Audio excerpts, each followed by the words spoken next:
Welcome. This is Learning with Lobos. I'm Paloma. I'm Loni, and we are education consultants with Early Childhood Services Center. And this is the UNM podcast for early childhood.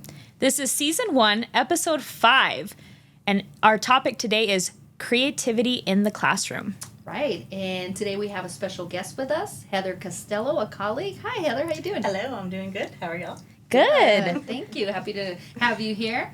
Good to be Yeah, here. tell us a little bit about yourself. Well, I live in Silver City, so I'm one of your colleagues that lives in the southwest corner of the state rather than all the way up here. And I have been a consultant with UNM Early Childhood Services Centers for, it'll be 10 years this month, October. Oh, congrats. So that's pretty wild, but yeah. And I've worked with children in early childhood since I was a teenager myself. So, and I don't know anything else. For my creativity, I do theater within my community. So, and we do some work with children and teens. That's awesome. Thank you so much for being a guest. So tell us about the book that you brought us today.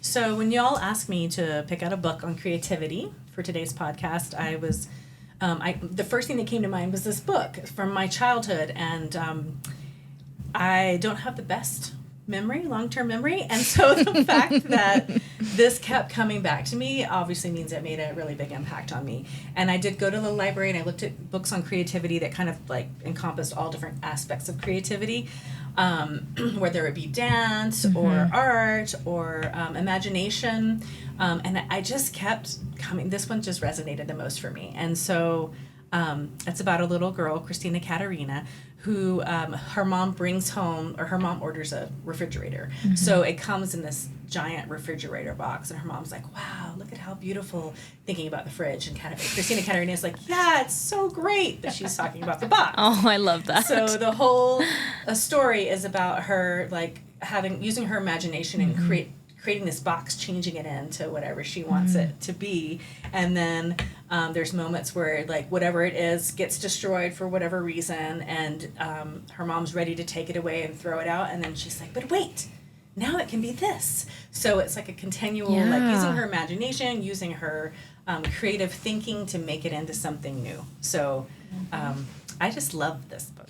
I love the name. I feel like it just has this ring, you know? And if you pronounce it like as I saw Christina Caterina, it's just like, it just kind of flows. Christina Caterina. Caterina. I really like the name, and I love the concept. I remember years ago, we ordered something in our office, and our supervisor, her son was there that day, and I just decided to start playing with him, and I made kind of like a rocket ship out of the box. She told me for years he kept remembering that moment of like, remember when that girl made me that rocket ship? That's so cool. That is really cool. That's a cool concept. Well, even just the title is, because, you know, you're saying she's doing all these things with the box and she's creative. If anyone were to just go up to this and say, oh, okay, this book is just says it's the box, already your imagination is running of what could that mean? What is the box, and what is this child doing with the box, and what is this book actually about? And so even just reading the title and not knowing what the book is about makes you think creatively. That's true. Very true. Yeah. It's a good one. Yeah. So tell us, you know, what kind of ways can you promote creativity in the classroom?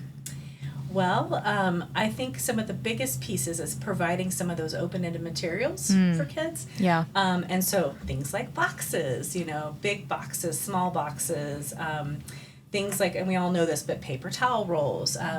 So not only just to create physically things, but to come up with your imagination, like, look at us, we're wearing fun. Oh, whoever is actually watching the podcast, did you notice, or you thought this was just the regular? This is my regular hat. For those and this of you is my natural hair. For those of you just listening, Loni has what is that? Squid. Squid. Orange bright, squid hat. Bright orange. Yes. Squid hat. Yes. And Heather has this bright pink bob wig. It's Yep. a bob, Yes, right? it's a bob. And I have this vampire cape. So we're playing around with creativity. We're having fun this month of October. Yeah. With dressing up, because obviously dressing up and dramatic play is all a part of creativity in the classroom, right? Absolutely, and it's my favorite place to play. And sometimes when I work with teachers, I will push them a little bit more because I'll notice some teachers are not as comfortable in dramatic play. Yeah. So I try to encourage them, just get in there and put on the stuff and follow the kids' lead, you know, and so much can come out of it. You really learn about who kids are, their uniqueness, and their creativity. So, so having those open-ended materials, having plenty of time and the space to Plenty of explore time. them. That's so crucial. Like, don't rush it. Otherwise, there's not really much time for you to really get into it. Yes. So it's that thing I think about.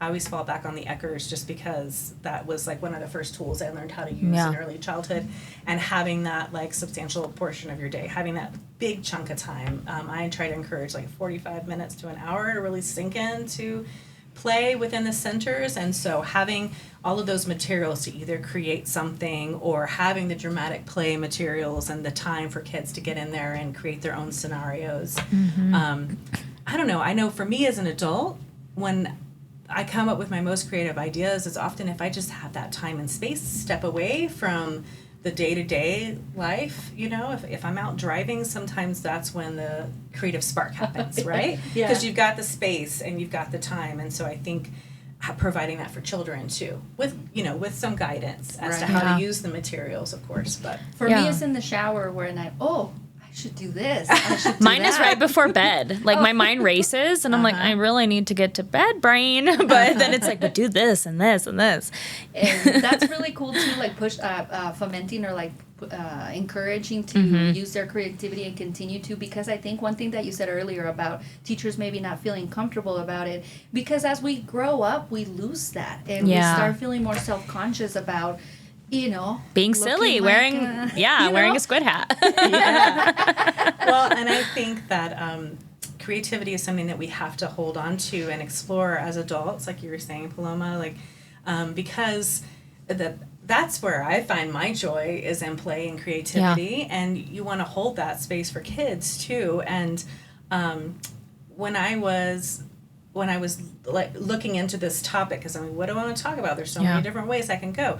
I watched, and I'm sure a lot of people who are listening are familiar with Sir Kenneth Robinson, but he does a TED Talk about creativity, and he speaks to, one of his quotes is, creativity is as important as literacy is in education. So, and it's that thing powerful. about, right? Like he said that, and I was like, yes, I wish more people could hear this and put that into action, because yes, literacy is important. Yes, numeracy is important, but creativity is too. This is where like you open your mind, you think outside the box, to come up with new ideas, to problem solve.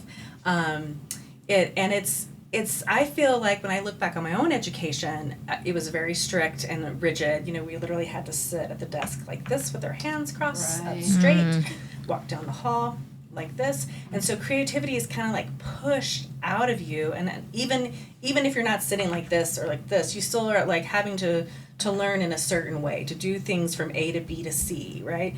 And so sometimes the best way to get to C isn't A, B, you know? Right. So I have one of my children really thinks differently and outside the box, and it's been cool to see how he approaches life, and it's inspiring because I feel like I'm going a little bit on tangents, so you might. No, you're good.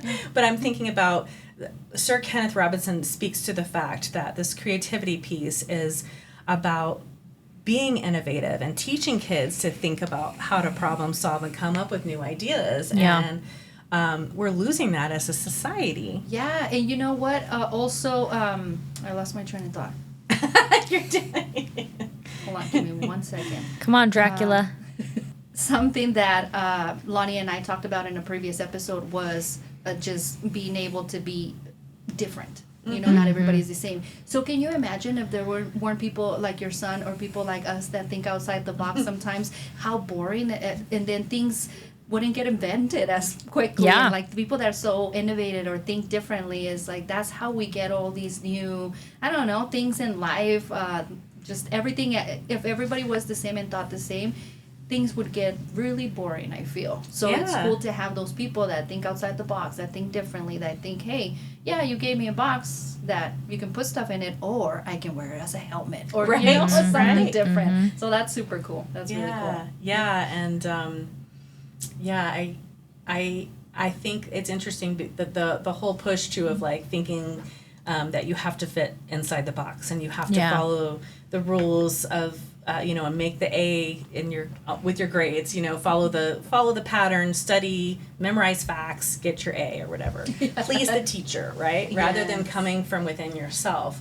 And I think it's so important to support kids in their uniqueness and really celebrate who they are as individuals, and there's no better way to do that than to let them really embrace their creativity, because creativity is a reflection, like the strongest reflection of like your uniqueness. Yeah, it's your expression. It's your expression, it's your feelings, it's your emotions, it's your ideas, it's like the biggest dreams you can imagine. You know? And then just like how you brought a lot of props and a lot of things that you have that you use, when you do theater and things like that. And right away, Loni gravitated to her hat. Yeah. Looks great on her. I'm like, I love vampires. Let me get this. And you you love your wig. I brought 4 wigs just in case. But you were like, I want the vampire cape. I do want the So vampire. we all have our things that bring us joy. We gravitate to something, we gravitate to specific types of materials because we were able to think about what we want to do with it. Just like, Christina, she gravitates to the box. And that's why, too, I think it's important when we're talking about creativity in the classroom to make sure that we're rotating material. Because oftentimes what I see is I don't really see, dramatic play. I see home living. Yeah. And I always reframe my language to say, oh, this is your dramatic play area, and it happens to be like a house right now. Because home living, it doesn't lend itself to change ever. It's just the same. And there's so much benefit to actually having it just be dramatic play and it changing and rotating, and that allows children to play differently. But if it stays the same, then you're going to stifle some of that creativity, because that's the creative corner. Yes. What a great thought, yeah. I get so excited when I see those teachers create whole themes Yes. in the dramatic play. I used to do that. I loved it. I know, it's so exciting. I always take lots of pictures, and I've recently seen a spaceship, and they had old computer keyboards Love for the it. kids to use, headphones, images cool. of space on the wall, and How they fun. Yeah. So I always it's always inspiring to see what teachers come up with their own creativity. Yeah, that's their ability to express and to have fun, because the classroom you can't do too much with it sometimes, but that corner, that space, you can have a lot of fun. I was literally just on Friday talking in the office with some coworkers and showing them some pictures of when I was in the classroom, because we were talking about when I was a preschool teacher, we did a election unit because I had a student who loved presidents, and he collected all these presidential coins and all these things. So I was like, oh, well, maybe I should do something related to presidents so that he could have fun. And I thought he would run for president. He didn't. He wanted to be a campaign manager. I know. He wanted to be a campaign manager. And so we broke it up into these groups. Yeah. So I'm talking about it, and I told them that we, the dramatic play area at first was one of those campaign rooms, and they were all working on things, and they all had their own slogans, and we did videos, and we went around the school. And then once the child who got elected won, over the weekend I changed it to the Oval Office. And I was so upset because I couldn't find pictures of the Oval Office, but I could only find the pictures of them doing their slogans and all that. But anyway, it just happened the other day, and I just reminded myself, oh my gosh, yeah, how fun was it for me to try and, okay, what can I make to look like the Oval Office, and what can I look for, and all the things that I've done in the past. That was my creative outlet as a teacher, and that was their creative outlet to have fun at that time for that, different topic. And I miss that. I miss this, And I want to say, so either one of you, when you have those creative moments, right, when you're creating that, and I know you're creative too, Paloma, when you have an idea and you put it into practice, or even when you're just thinking about it, how does it make you feel? Oh. I already got butterflies just talking about the Oval Office. And it's because something happens to your brain, right? You release endorphins, yeah. And because you're thinking of, this is what I'm going to do and this is how it's going to go. Oh, I love it. I love thinking of projects, and especially now with the podcast. Yes, this is our creative outlet right now. We're going to do that, and then we do it this way, and I love it. It is a feeling that you get that, and also of accomplishment, right? Yes. Yeah. When you're, I had that thought and we made it happen. How cool. So I hear you saying, like, you get excited, you have that sense of accomplishment. So, like, that's that piece of self-esteem, like supporting their self-confidence, their self-esteem. It's also that intrinsic motivation and value of what they're doing.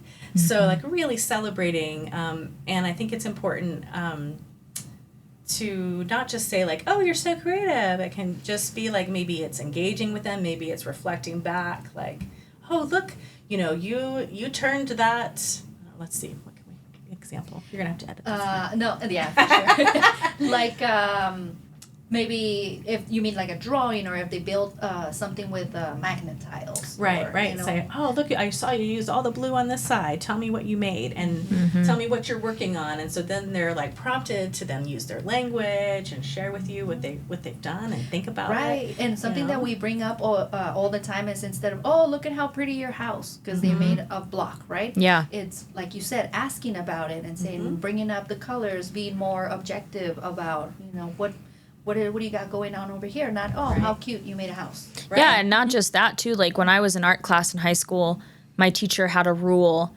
no one ask, like, what it is or say what it is until that person said to you, this is what this is. Because we were in sculpture and pottery. And so, like, if she went up to me and was like, oh, that's, like, a really awesome elephant, and I'm, like, making a monkey, but I'm just not there yet, right? Then I'm all of a sudden, like, you just made me feel self-conscious about my art. Right. And so extending that into the classroom of being like, oh, that's a really great house you're building. Well, they're like, this is a car. And you just ruined that for me. Yeah. Thanks. You know? Yeah. And so it's like, don't even ask. Just say, what are you making? What are you doing? Tell me what's going on here. Yeah. And maybe not even what are you making, but tell me about what you're doing. Because sometimes they're just exploring, especially when it's art materials, right? Yeah. They might just be exploring with the paints, and looking at the colors or the texture, feeling the texture, Right. So, and it's hard because as adults, again, our creativity has been squashed out of us. So we're like, oh, look, you made a house because that's what it looks like. Yes. Right? Rather than like, oh, tell me about it. Or, I think also like pointing out how much time and focus they've put on it. That's another way to kind of like. I've seen you've been doing this for a long time. You seem really focused. Yeah. Yeah. Comments like that, it'll bring them back out and be like, oh yeah, I am pretty focused on this. I have been enjoying it, and maybe I want to share it with you now. And so I think it's, you said earlier, we get a little shy as adults, and you've said it a few times about adults don't have this creativity, outlet as much, but look at how much we still feel what kids feel when we have the opportunity. Like, you do theater, you feel that every day. We just mentioned that this podcast, this journey that we're on together, has totally made me feel like a kid again, because I'll message her on Teams, you'll message me, and we'll be like, how about this and how about that, and it feels like we're kids again. So we're capable of it. Yeah, we're playing. We're capable of it as adults. We just don't always get the opportunities anymore, and we're a little bit more reserved and nervous. Just because there's a little bit more judgment, I feel, that Yep. we consciously or subconsciously we give to each other. But if you showed up to the meeting, one of our meetings, and be, why is she wearing pink hair? Instead of like, oh, cool, let's embrace it. Right, I wish I would have brought a wig. I know, right? Because if you wear one to a meeting, let me know so I can bring something. Okay. Well, we could, Bring a hat or at our something. next meeting. I have a few wigs with me. We do, though. We're fearful of rejection and judgment, and kids can feel that too in certain aspects, right? Like, Definitely. especially with like dress up at school, they can be a little fearful of like, well, what if I want to wear this specific thing in the dress up area? And so it is, an educator's job to make sure that all the material that you can use to be creative is open to everybody. Yes, and having lots of different choices, because some for creativity is in dramatic play, some is building in blocks, some is creating magnificent art, some of it is music and dance. I mean, I remember seeing, for working with pre-K teachers for years and having that creativity portfolio that they've done for so many years, always encouraging, like, tell me how you chose this moment. But there was this one moment, this one teacher actually videotaped a child that, like, sang and danced and performed a whole song and dance, and I was like, this is so awesome, this is what I'm talking about. Like, you know that's how that child expresses themselves. Yes. And you just documented it to show with families like what they're doing, and that kind of thing just warms my heart because they're letting those kids be kids and really celebrating who they are. And what I heard you say about the way you feel like you're playing again, that's the passion, right? Yeah. And we need passion in our lives and in our works to feel like there's meaning and purpose. And I feel like creativity really provides that for people. So I'm really grateful that you asked me to be a part of the podcast with this being the topic, because I remember, Paloma, you were like, we think we want to interview you for, I don't know, art, creativity. And I was like, I'm not creative. How do you ask me that? And then I'm like, okay, well, I'm creative, like, with theater, but then how does this pertain to, early childhood? And then it helped me start putting the pieces together. And now I feel re-inspired. And I'm like, now how do I bring this back into my work? Because, we all get into patterns. And, like, how do I find that passion around and creativity again within the work that I do? So thank you for doing that, and I hope this inspires some teachers too to think about how they can feel re-energized by bringing creativity to the work that they do with the children. And we're always pushing for children learn through play. Yes, right? yes. It's play and make it fun. Not Play is the word of the day. Play, yes. It's like play and just have fun, be silly, and just take the chance, something that I told Loni before we started the podcast. I told her, there might be moments where people make fun or they point something out or our voices or this, and you can get a little, oh my gosh, it can get judgmental in your self-esteem, but it's so much fun when you just let go and think, you know what, we had fun, so even if people make fun, then maybe they're laughing because they're internally, it's like, oh, I'm sure that was a lot of fun to make a fool out of yourself or something, you know what I mean? It's that's true. It's kind of letting go of that. And I feel if we push children in this moment to, hey, it's okay, do this, or when they're doing something and they mess up, my wife always says it's not a mistake, it's a happy accident. Yes, and it's learning, right? So that failure, like, then opens the door to problem solving and creativity to try again, or try a new angle. And then I was also just thinking, something you said made me think about, hang on, I've lost my train of thought again.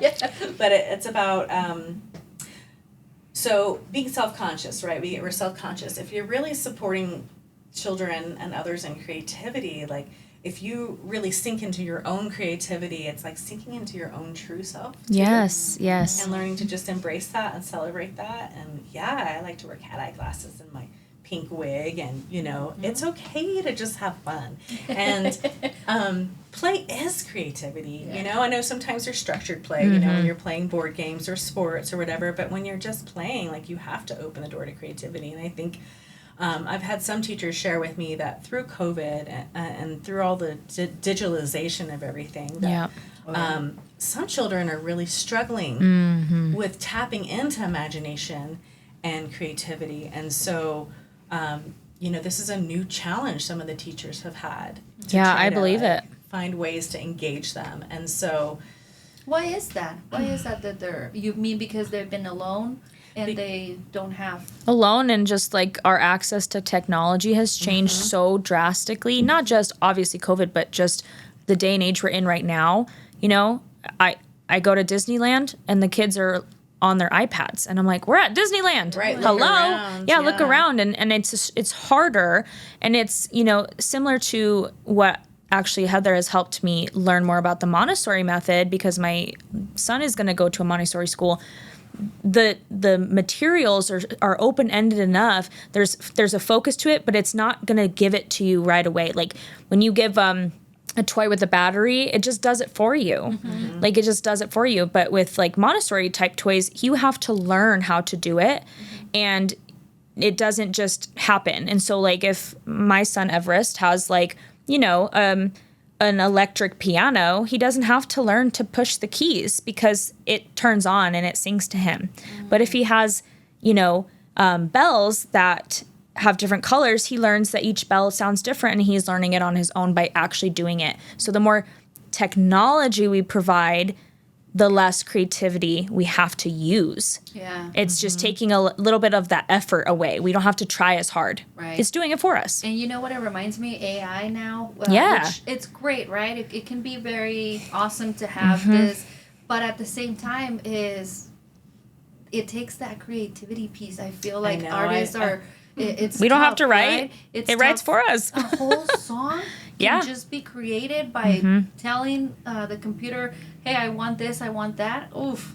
That's rough for me. It's rough. It makes me sad too. Like, as an artist, and my sons are both musicians, and my husband's a musician, and like it just, I mean, if something creates it for you, then where's the humanity in it? Yep. So like, I was just in a play with my oldest son, and we were improvising, and this whole scene turned into kind of a song, and then he went home and wrote it. Oh, he wrote the music to it, and then I wrote the lyrics, and we got to perform it together. Yeah. And had we just been like, Siri, can you come up with a song about boxes? Then it would have taken the joy and the creativity out of it. Well, it does it for you, but it also makes people around that are artists, musicians, creative people, right, think almost like their jobs, their hobbies, their livelihoods at risk. Because now artists are worried that their art is like, well, a computer can make that. A computer can make that song. Why even do it? Thing. Yeah. But again, I think it takes away the piece of humanity. And so, because this is another aha thing, art is about connection, right? Yeah. So whether it's you and I making something together, or you and I singing together, or performing for your community, there's like a back and forth of interactions with it's a serve and return. Humans, right? Yeah. Yes. And so even looking at a painting, it's like, I don't know, it's still about connection, because the artist puts something of themselves into that painting, and then you're looking at it, and then you're pulling something out of, like, from yourself that connects to that painting. Same with, like, theater. Yeah. So it's about, again, I keep going back to humanity, humanness, and connection. And so much of that connection is lost in our society, and we gotta start with the littles and support them, and with that creativity and connection. Yeah, because it's totally okay to use technology, right, to our advantage. But I think there has to be a healthy balance, because, again, you want to teach children all these things that we have. Because, if we want, we can use technology to write an email for us, but we can also write it ourselves and think of what to say ourselves, right? We don't want it to just go one way. It's great that we have technology. It's awesome to utilize it, to use it, the way it uses us. Just kidding.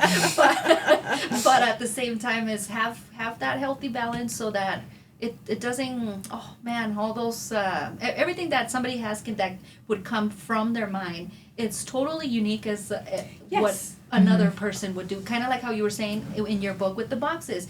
The box can be something for Cristina Caterina and something different for me, or, just whatever our imagination. So along those lines, it's that piece of, there's a quote by Albert Einstein that's, creativity is seeing what others see and thinking what no one else has ever thought. I think that's right by Albert Einstein. Yes. I love that. That's a good, that is a good statement. But I was, again, when I was doing a deep dive around creativity, I watched a video that Walter Drew, who's one of the co-authors of the book From Play to Practice, which is about using loose parts and letting teachers play with those loose parts to see what that feels like and how you can utilize it. There was a video of him with, I think they were first graders, and he had loose parts on the table. It was wood blocks and little cylindrical pieces of styrofoam or something. I can't remember exactly, but on the table amongst all of these first graders. And then he said, okay, we're going to just, create whatever you want with these, and just be with yourself. And they all just focused in on their own creation, and every single one was incredibly different. I love that. you know, at a table where they're all sitting next to each other so they can see what each other are doing. But everyone was very unique. And then he had them each share. And they all had a story. And you could see with some of them specifically their own, like, cultural and family things that were going on. One was like, this is a temple. Another one spoke about how it was the rehabilitation center, like where his grandfather went. Oh. Wow. Another one talked about it being a Star Wars ship, you know. So like they all had their own World. They brought their individuality and their own experience and their own emotion and life stories with them through this simple, like using these simple materials with their peers, and everyone made something different. It was so beautiful. I was like, oh. Isn't it awesome walking into a classroom and you see whatever art they were doing and it looks completely different? Yes. Sometimes to the Yes. point where you don't know what it's supposed to be. I love that. When it's rather about than the process. Yes, rather than seeing the same. And it all Yes. is, okay, yeah, I see the turkey made out of the hand. Got it. You know, but not to, be rude about it. But when you see, I wonder what they were doing here. This is crazy. What and it they were looks thinking, awesome. yeah. The process of it, it must have been so much fun. And you can see the fun rather than in the, like you were saying, how back in the day it was, this is what you're supposed to do. Right, the very and then it was stressful. I remember Yes. being a kid, like trying to create what they want you to create. And I remember doing a process with a group of teachers once to talk about the process versus product art. And so I was like, here are your materials. This is the flower that you're going to make. And it was like a green stem with green. And here's your, And so they all made their flowers, and then I collected them. And then I put them up at a break, and I came back, and they, even as adults, couldn't tell Who's which flower it was Yeah. there. Yep. But it made a huge impact of like, this is, so like, how could we have done this differently? If I'd let you do whatever you wanted with these materials, what could you have created?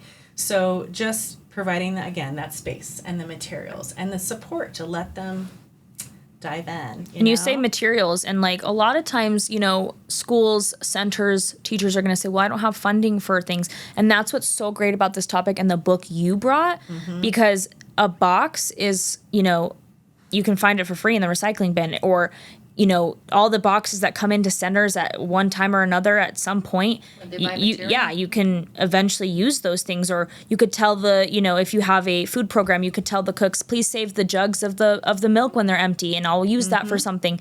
So this type of book lends it to say we don't have to have expensive material to let kids be creative. They can play in a box. They can make art out of loose parts, recycled parts. Babies can play with pots and pans, all of these things. And that's what's so great about it, is we're not asking for, the most expensive, newest type of toy to bring all this out. It can be brought out just from everyday things. Yep.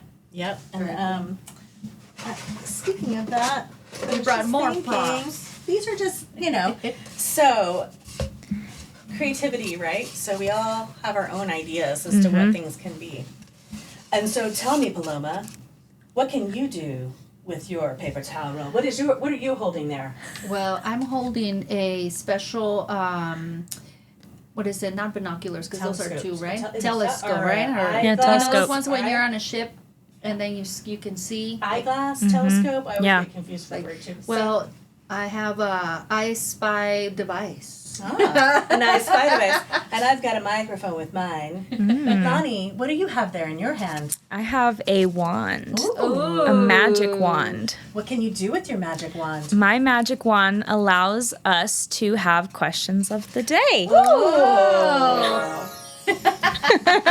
What do you spy with the question of the day in the mailbox? I think I spy a question. Ooh. Two questions. Two questions. Ooh, we like Who are questions. they from? All right, let's see. Juan has asked, how can I use loose parts with infants and toddlers? Great question, one. Yes. So I know sometimes people think about, well, what can we do with the little ones, right? So we talked about boxes before. So having, different sizes of boxes, or even the same size, and they can stack them on top of each other. Or actually, we never got to this, but because I thought since we were talking about boxes, at some point it would come up. Having these different size boxes that can fit inside each other. So taking them out, and also that's promoting fine motor, figuring out how to open it, right? Or stacking it. Also things like, think about your kitchen. right? You mentioned pots and pans. When my kids were like able to sit up as babies, I would put them out with pots and pans and a wooden spoon, and they would bang on it and make noises. And they'll have there. a blast. Yeah. Yep. And that's creativity, and it's, thinking outside the box, because we are not just cooking with them, we're making music with them. Also, like those Scotch-Brite, I don't know, those little scrubber thingies. So probably not the aluminum or copper ones, but the ones for the plastic dishes? ones. Yeah, for dishes that you scrub dishes with. Having different colors of those, because those have a cool texture. They can stack them. They can, you can talk about the colors and play with those. Different sizes of spoons. Yeah. Bowls that nest with inside each other or that can stack on top of each other. It's just, there's all The sorts of floss things. boxes, if you take out the little piece that cuts the floss, take that out, and then you've got a box that opens and closes for fine motor, or they can put, pom-pom balls inside, cotton balls inside, and take them out. And so, there's... Egg cartons. Yeah, egg cartons. Different sizes of egg cartons they can stack, or you can put things in them. I was thinking, pine cones from outside. Yep. And I guess sometimes teachers or even parents might be afraid that or think they're too little, right? They're too little to do. Maybe, I don't know, it can be dangerous. But some of the stuff you've said is super safe. Yeah. Nothing can happen. Nothing can get broken if that's what you're worried about. If Yeah, you're using exactly. Some of these materials. If this gets destroyed, it's okay. It's a paper towel tube, and then we'll just save to the next one. We'll get another one, and if this box eventually, after Christina Catarina, made 20 things out of it, well, eventually she'll get a new box and she'll have an opportunity, and we won't have to worry about, don't destroy that. It's your new toy. Well, we just got that, but instead it's like, no, there won't be any stifling of creativity because we aren't even worried about these things getting destroyed. It's okay. Yeah. Do with it what you're going to do with it and have fun. So awesome. Very The cool. last question is from the teaching team, Jesse and Amanda. How do we provide feedback to our students without stifling their creativity? We talked a little bit about that, but feedback did. is a little more specific. Yeah, so I think it goes back to what we talked about before about maybe commenting on how interested they seem in the materials, how long they've been working at it, asking them about their creation, and just providing that specific feedback, right? Yeah. Oh, I see you chose to wear the squid hat.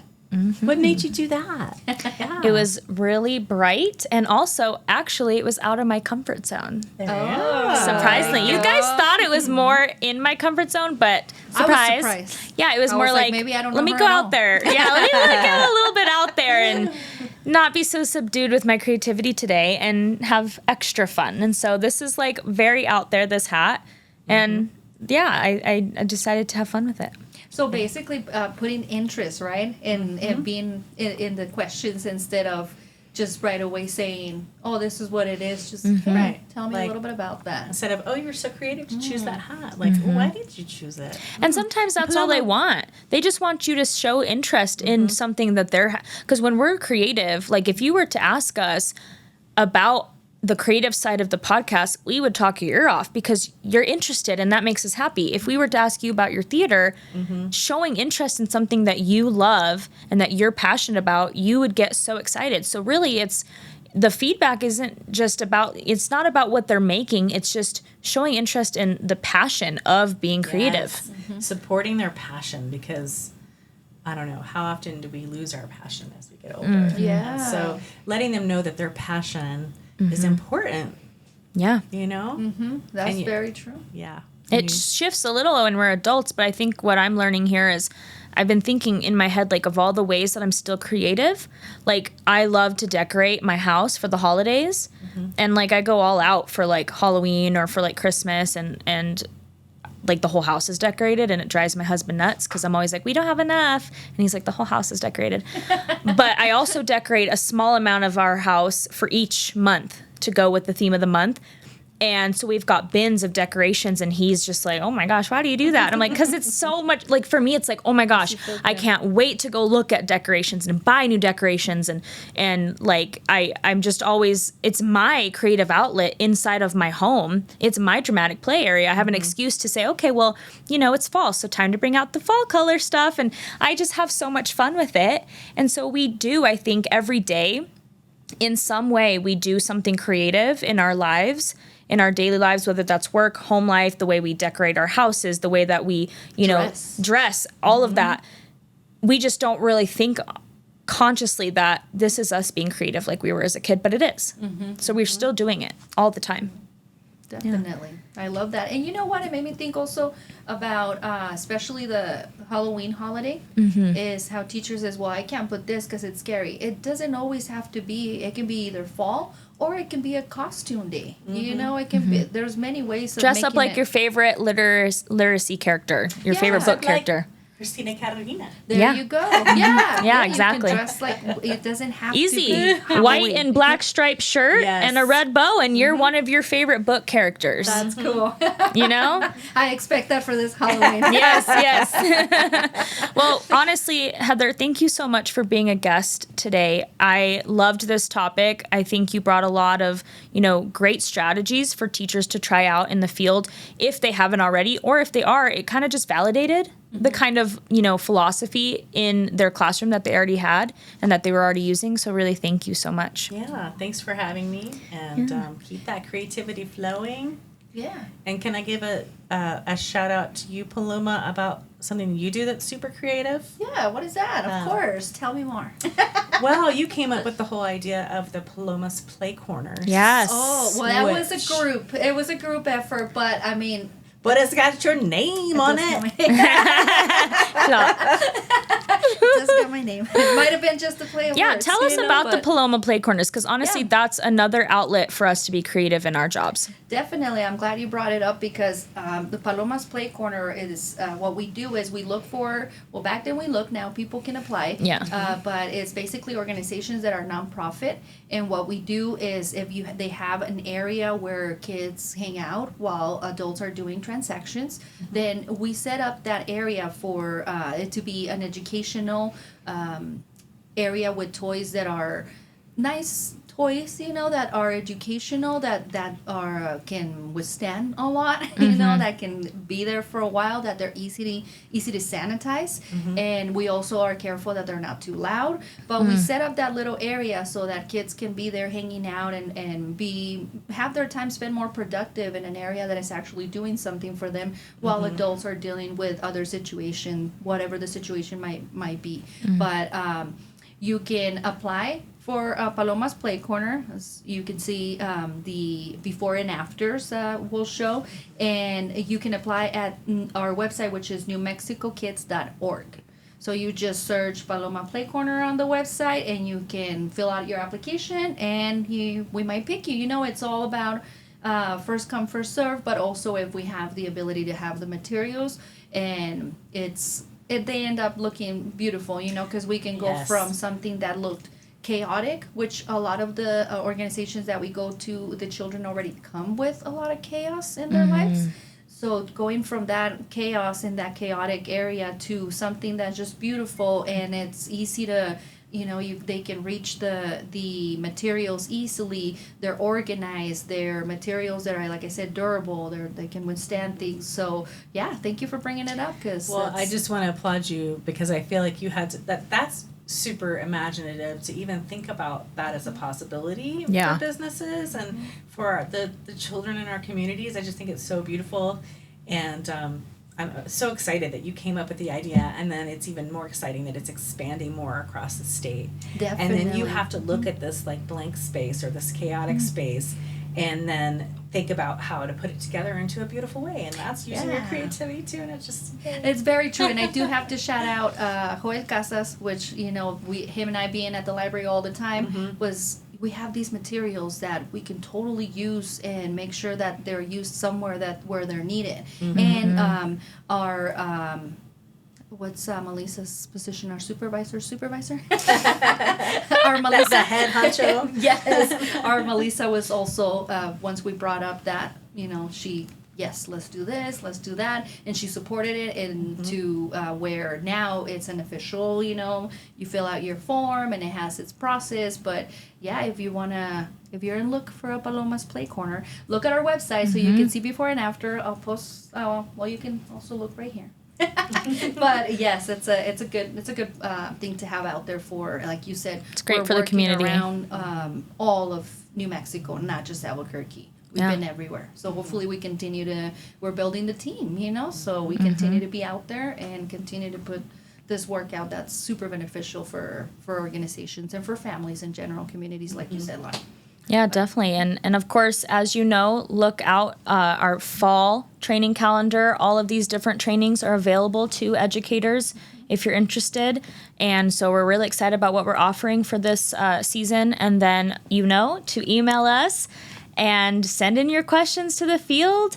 Let us know if you have questions about, things you're struggling with in the classroom, ideas that you need. If you want to share your stories, you can be anonymous or you can, of course, share your name. But we'd love to hear from you, and we'd love to share you in our upcoming episodes of the podcast. Definitely. So, again, we want to thank Heather for being here. And, well, we'll see you next time.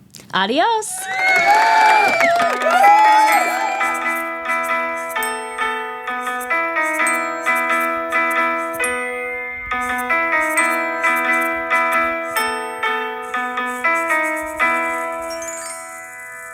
Kill it! It's above your head! It's on you! Get it, Paloma! You're a vampire! You should be super fast! I have killed a fly before with my hand. Oh, that's so caveman-like.